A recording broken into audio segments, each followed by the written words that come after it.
Hello guys welcome to अस्मिताको blog.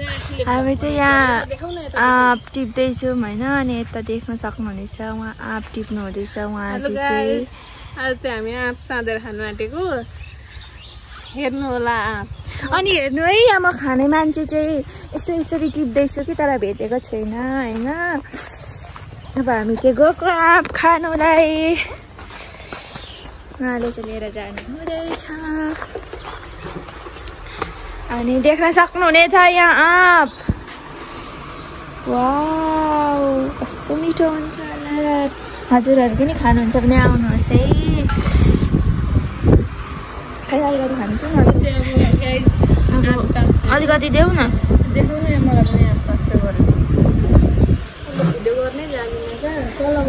यहाँ देऊ न, अलिकति खान्छु, काटिदेऊ न। यहाँ म गाईहरूलाई देखाउँछु। देख्न सक्नुहुनेछ म यो आँप खाँदैछु है। मेरो पहिलो खुवाइ नै यही आँप होला। यो सिजनको फलमा मैले पहिलोचोटि खाएको भनेको यो आँप हो। देख्नुहोस्, खाए ल।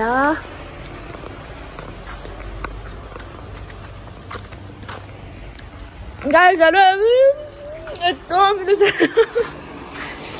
मेरो यो चोकले घाउ चाहिँ भएछ भने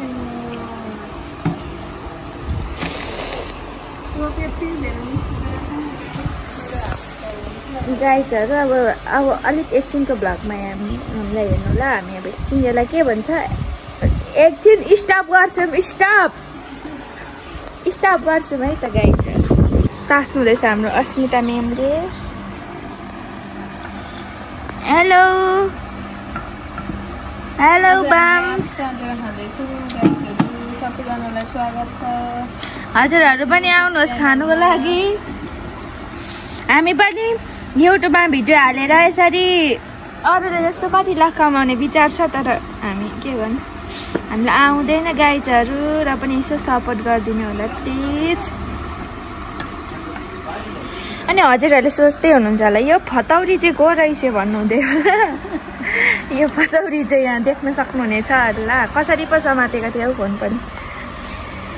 यो फतौरी चाहिँ को रहेछ भन्नुहुँदैछ होला कि म हजुरहरूलाई मेरो अनुहार पनि देखाउन चाहन्छु है गाइजहरू। देख्नुहोस् म के म को पो। मेरो नाम चाहिँ होइन, म अब मेरो परिचय गर्नुपर्दा चाहिँ मेरो नाम चाहिँ रूपा हो होइन। अब मेरो नाम चाहिँ फेरि धेरै छ क्या, यो बयान गरेर नामको बयान दिए पनि होइन यो नाम हो कि कविता हो भने जस्तै हुन्छ क्या। यो मेरो नाम त्यति धेरै छ। अनि तपाईँहरूलाई चाहिँ म अब एउटा नाम चाहिँ भन्छु, मेरो नाम चाहिँ रूपा हो। अब ढाँटेको हो भने यहाँ देख्न पनि सक्नुहुनेछ है। अनि मलाई चाहिँ फेरि यहाँ सबैले चिन्छ यहाँ। अब होइन के भन्नु, अब फेरि आँप हेरौँ ल गाइजहरू। अनि फेरि मुखमा पानी निकालौँ, अनि फेरि मलाई हेरौँ। चोक निस्किरहेको छ यसको, मेरो चाहिँ हातमा घाउ हुन्छ कि भनेर डर लागिरहेको। उहाँ जिता महारानी हो कि गाइजहरू। अलिकति आँपको चोक लाग्यो भने घाउ निस्किहाल्ने। हेर्नु न घाम पनि टिलिक्क। यो के घाम लागेको नि, यो घामलाई दया माया भन्ने छैन क्या, अलिकति हुन्छ नि अलिकति। अनि यहाँ देख्न सक्नुहुनेछ आँप खानुको लागि यहाँ दुईजना बसिरहनु भएको छ। उहाँहरूलाई चाहिँ खोजिहेर्नु न। मेरो साथी यस्तो अल्छी छ नि, यस्तो अल्छिन्छ नि, जहिले बोटुकोमा चटपटे खान्छ अनि यसरी थुपारिदिन्छ। अनि यसरी मलाई फेरि हप्काउँथ्यो।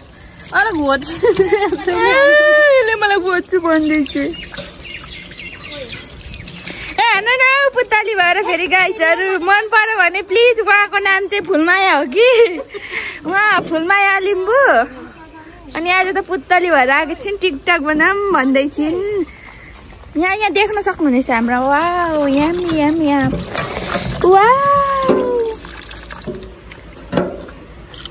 वाउ त्यसलाई अब काटेर खाँदा कस्तो हुन्छ होला क्या गाइस, त्यो सोच्नु न हौ।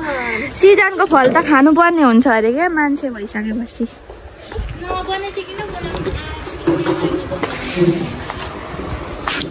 अब उसले आँप बनाउँछिन् हेलो आँपवाली दिदी यता हेरिदिनु होला प्लिज। तपाईँ हेर्नु न हामी चाहिँ आँप खाने आँप भनेपछि पढ्नु छोडी आएको छ है गाइजहरू। फेरि देख्न सक्नुहुनेछ हाम्रो आँप चाहिँ यस्तो भइसकेको छ, रेडी भइसकेको छ है। अनि देख्न सक्नुहुन्छ यहाँ काट्ने दिदी पनि। हेलो दिदी स्वागत छ हजुरलाई हजुरकै ब्लगमा। अनि गाइजहरू देख्न सक्नुहुन्छ यत्रो आँप खाँदा त हामी भोलि बिरामीबाट फेरि फनपाडाको स्टाफ जति सबै आँप खाएर हस्पिटलमा भनेको न्युज पनि आउन सक्छ। तर त्यो प्रतीक्षा चाहिँ नगरिदिनु होला प्लिज भन्न चाहन्छु। अनि फेरि पनि म फतौरी आइसकेको छु हजुरहरूको सामेमा देख्न सक्नुहुनेछ। अनि म चाहिँ अब यो आँपमा खोर्सानी हाल्नुपर्छ अरे नि त, सुकेको खोर्सानी गाई। अनि म चाहिँ सुकेको खोर्सानी ल्याउनु जाँदैछु यस्तो घाममा। म गएकै म कान सुन्दिनँ गाइज। गरिदिनु पर्ने हुन्छ नि यो खोर्सानी। देख्न सक्नुहुन्छ कस्तो राम्रो फुलेको क्या यो फुलहरू। वाउ हेर्नु न कस्तो राम्रो बगैँचा, फुलै फुलको बगैँचामा मेरी माया भन्ने गीत त हजुरहरूले सुन्नु भएकै होला होइन गाइज। अब हेर्नु न म चाहिँ छायामा यति मोटी न मोटी देखेको छु, म मोटी नै छु नि गाइजहरू। अब मैले खोर्सानी पनि ल्याइसकेर आइसकेँ। अब हामी खानुपर्ने हुन्छ है।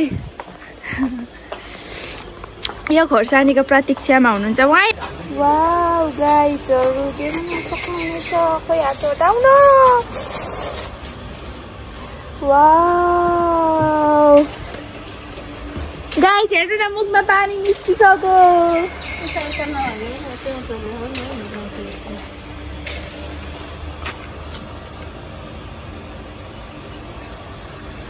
यो पनि चिनी थियो भने दामी हुन्थ्यो क्या। यो पनि हाल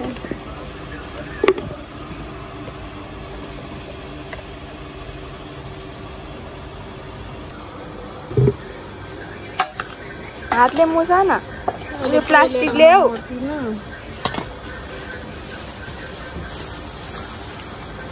देख्न सक्नुहुनेछ गाइज हाम्रो हात चाहिँ यतिको भइसकेको छ। अझै नहाल्यो हाल्यो न। अनि मुसाएको चाहिँ मुसिन्छ गाइजहरू। भन्दा भने जस्तो हेर्नु न मेरो मुखमा पानी आइसक्यो।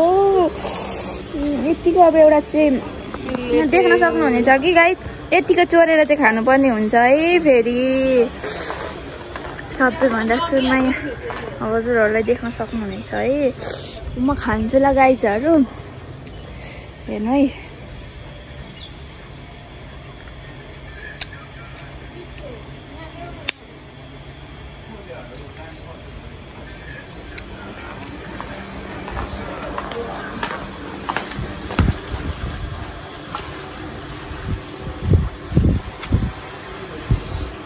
गाइस हाम्रो चाहिँ फाइनली आँप पालेको रेडी भएको खानालाई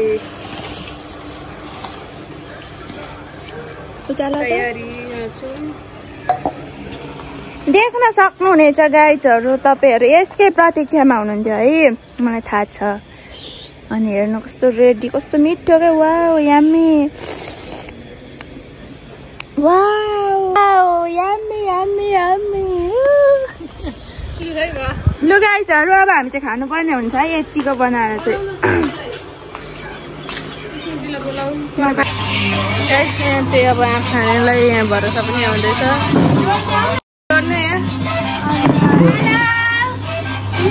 यहाँ देख्न सक्नुहुनेछ म चाहिँ आँप खाँदैछु। पढ्नलाई पनि बोलाउनु।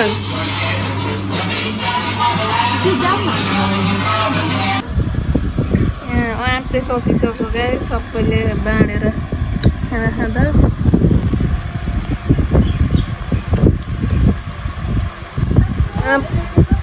अस्तिदेखि खानु मन लागिरहेको रुगा मार्गी लागेर मैले खाएको थिइनँ, आजै खाँदैछु।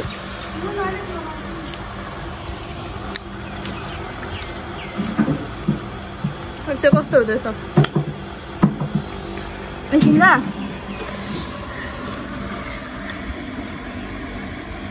देखो मेरो देखिदिएको मैले सुरुमा चाहिँ हाम्रो गाइजलाई हेरेर पनि दिनुपर्ने हुन्छ नि त त्यही हेर्नु बरु देखाउनु न मरिन लाग्छ है त्यो छेउमा नजान्नु यो चाहिँ हजुरहरूलाई पनि है गाइज तपाईँहरूले उब्रेको चाहिँ म खाएँ ल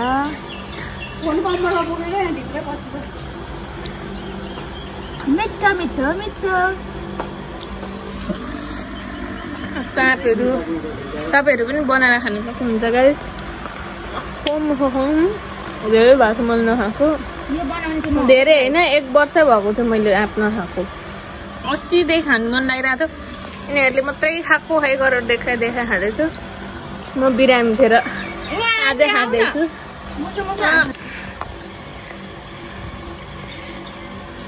गाइजहरू भोलि यो आँप खाएर बिरामी भयो भने चाहिँ नि अब पक्कै पनि दमकको दमक हस्पिटल होइन दमकको नयाँ आम्दामा पुग्छु होला कि यहाँ चाहिँ स्याउ फलफुल बोकेर आउनु है रुन आँट्दैछ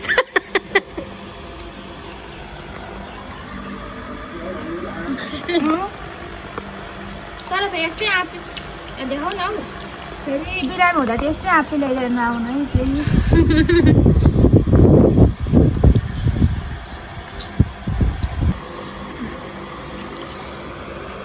गाइजहरू अब यतिको चाहिँ खानुपर्ने हुन्छ नि त आँप खाइसकेपछि हेर्नु न मैले यत्रो कारी थियो अहिले छैन अब यति छ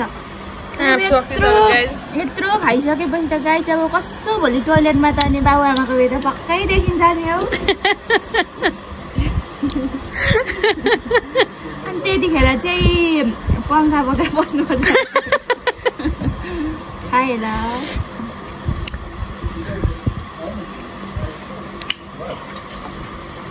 बाबुको बिहे नभए तिमी जन्मियौ त कि उनीहरू पनि देखिन्छ अरे नि त बाबुआमाको बिहे कसरी भयो म भोलि देख्छु गाइज भोलिको भ्लगमा भन्छु नि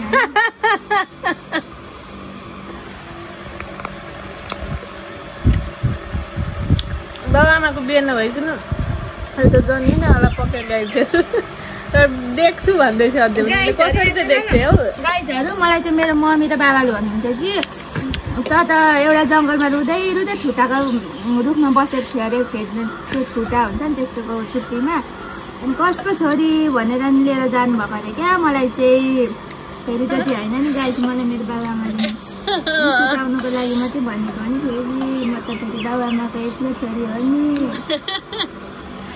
सक्यो सक्यो गाइजमा सक्यो एउटा एउटा खाने मान्छे बुझो लाउने चाहिँ होइन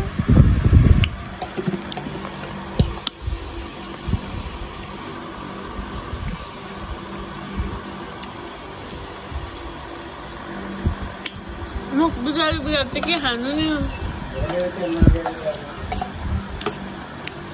खाने भनेकै गाई चाहिँ मुख बिगारेर त हो नि होइन हजुरहरू पनि यसो मुखबाट पानी निकाल्नु पर्यो लास्टै है अब चाहिँ आउँदैन नि यो सिजनको फल फेरि अर्को पाकेको फल आउँछ